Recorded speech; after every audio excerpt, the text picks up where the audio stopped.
So the ATF's pistol brace rule still faces a nationwide injunction despite the fact that the ATF just won in a different federal court. So let's talk about this. But real quick before we jump into this video, if you think the ATF's pistol brace rule is clearly unconstitutional, go ahead and hit that like button and subscribe. Also, I want to give a shout out to one of the main supporters of this channel, which is Blackout Coffee. Blackout Coffee makes amazing coffee and they're huge Second Amendment supporters. They have dedicated roasts for organizations like FBC and GOA. So if you want good coffee and you want to support the 2A cause, check out the links down below and use the code ARMSCHOLAR for 10% off. So like I mentioned in the intro, in this video, we're going to be talking about a new decision that came out of a different federal court in North Dakota that contradicts a favorable decision that we got on the whole pistol brace issue, which came out of the Fifth Circuit.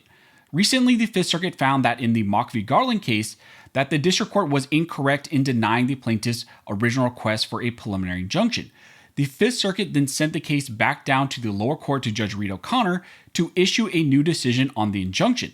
And that decision is currently pending right now and needs to be issued in 60 days after they send it back down. That was a positive development in the Fifth Circuit, and we're still waiting to see what that decision will be, but it was looking like we would get a huge win on the whole ATF pistol brace issue. But there was a different case going on in a different federal court up in North Dakota. Unfortunately, the judge in that case recently denied the request for a preliminary injunction, saying that he was not persuaded at all by what was going on in the Fifth Circuit. Now, in the FRAC lawsuit, the plaintiffs argued that the rule is a final agency action that exceeds the ATF's statutory authority.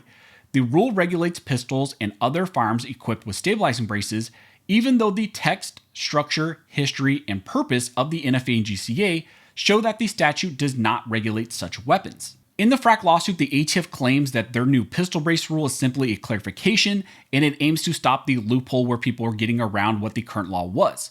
Then the ATF tried to argue that the plaintiffs in the case did not have standing because they didn't present any evidence of the actual firearms that they had with braces attached to them. So they claimed that the plaintiffs would have to show that they have specific firearms, that they tried to get the tax stamp with the braced pistol on it, that they went through the current process under the rule, and they would have to show all that before they had standing to then sue the ATF because of this new rule. So all of that was going on in the FRAC lawsuit, but then there was also the lawsuit in the Fifth Circuit, which was the mock lawsuit.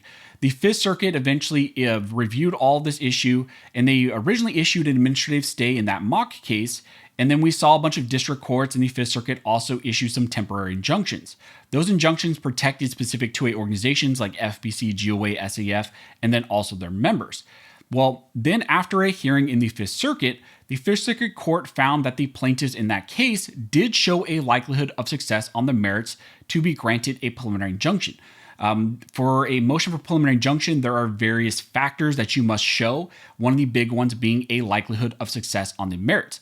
On review, the Fifth Circuit found that the plaintiffs did show a likelihood of success on the merits, and therefore they sent the case back down to Judge Reed O'Connor to redecide the case, and they said the plaintiffs already showed a likelihood of success on the merits. The Fifth Circuit agreed, and therefore Judge O'Connor just needs to review the remaining factors to see if an injunction should be granted, and the likelihood is that an injunction will be granted, also because Judge O'Connor has been very pro-2A in the past. So positive things were happening in the Fifth Circuit, and all that positive case law was then submitted to the district court up in the FRAC case and was pushing the FRAC court to also issue another favorable decision. Now, of course, the North Dakota District Court is not bound by anything that happens in the Fifth Circuit, but the chances were high that because of that mock order, because of the Fifth Circuit order, the judge in North Dakota maybe could take the easy way out and just also do the same thing. But it seems like the North Dakota judge does not agree at all with what's going on in the Fifth Circuit. In the recent order, Judge Daniel Holland denied the FRAC and 25 state motion for a preliminary injunction,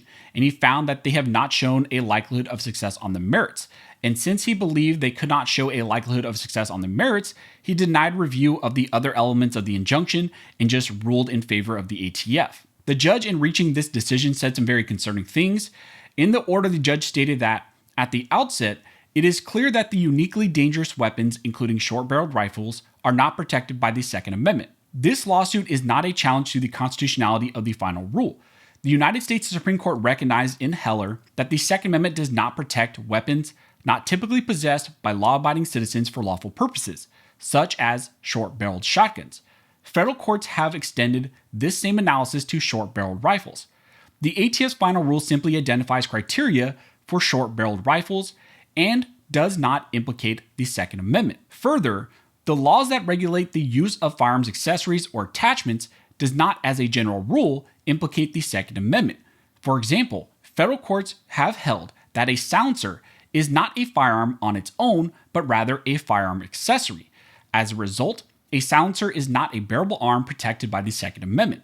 Similarly, a stabilizing brace like a silencer cannot cause harm on its own and is not a bearable arm, which would implicate the Second Amendment's protections. He then goes on to say that, simply stated, the Second Amendment is not at issue in this lawsuit, nor does the Second Amendment provide a regulatory blank check to possess stabilizing braces or a short-barreled rifle.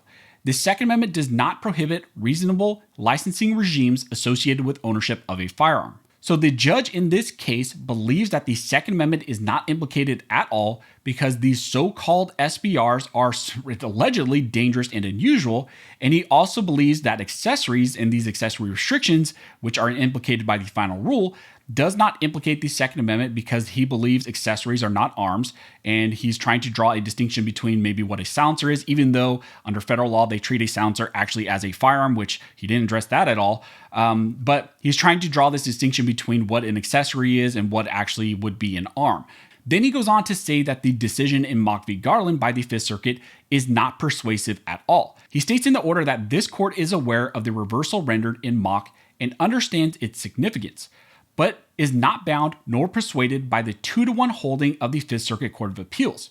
To the contrary, the reasoning and dissent of Circuit Judge Stephen A. Higginson is more persuasive in urging the appellate court to uphold the denial of preliminary injunctive relief by the district court. He then goes on to say that this court finds that the ATF was within its authority to effectuate the final rule, and the plaintiff's claim is unlikely to succeed on the merits. So because of all that, the judge denied the motion for a preliminary injunction because he believed that the plaintiffs did not show a likelihood of success on the merits.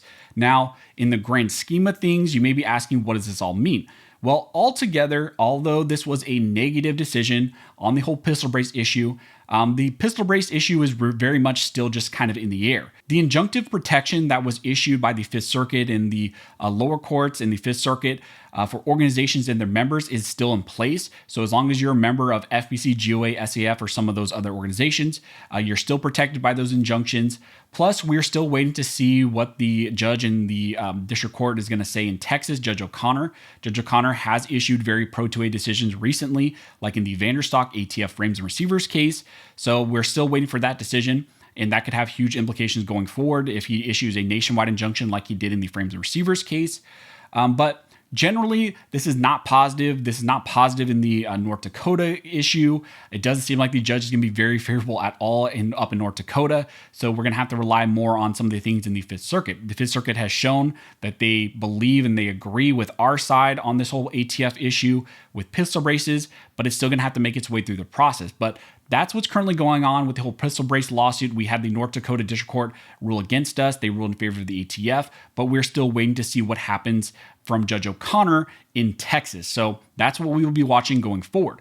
But if we get any more news, I will let you all know. Also, if you like this video and you would like to support the channel, one of the best ways to do that is to like, comment, and subscribe. All those things help to fuel the algorithm, and it signals to YouTube that you guys see value in these videos and in this type of 2A news. As always, I want to thank everybody who likes, comments, subscribes, who hits the notification bell, who shares these videos. You guys are directly impacting these videos, impacting this channel, and helping me to reach and educate more people than I could ever do on my own. So as always, thank you all for watching. Don't forget to like and subscribe. And never forget, the station was built by armed scholars, and the station will be maintained by armed scholars.